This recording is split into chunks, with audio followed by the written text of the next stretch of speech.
बंधुगण नमस्कार। मु डाक्टर नरेश चंद्र आचार्य शिशु रोग विशेषज्ञ।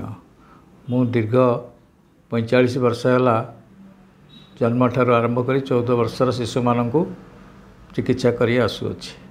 मु निज अनुभूति आपण मानक किछि कहवाकू चाहूँगी। कोरापुटर आदिवासी अंचल, देवगढ़ गड़जात अंचल, केन्द्रापड़ार उपकूलवर्ती अंचल आउ कटक भुवनेश्वर महानगर अंचल रे शिशु मान चिकित्सा करिवार मु सौभाग्य पाइछि।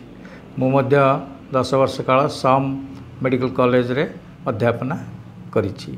मो एई अनुभूति एई सिद्धांत रे मु उपनीत हेछि जे शिशु मान सठिक समय चिकित्सा करागले से माने शीघ्र आरोग्य लाभ करती।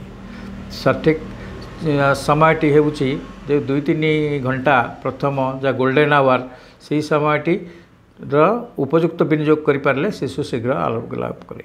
यही जो समयटी प्राय से बापा माँ आ घरे अभिभावक मान द्वारा चिकित्सा होता है। तेणु यही विषय आपण जन सचेतन कर शिक्षा दे पारिबा ताले से माने ठीक भाव में उपयुक्त चिकित्सा करें आउ ठीक समय डाक्तरखाना को नहीं पारे। तेणु मु भावुची यही वीडियो द्वारा से शिक्षित करा जाई परिबो आउ शिक्षा दिया जाई परिबो।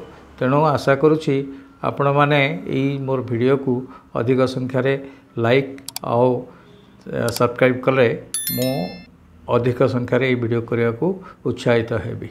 नमस्कार।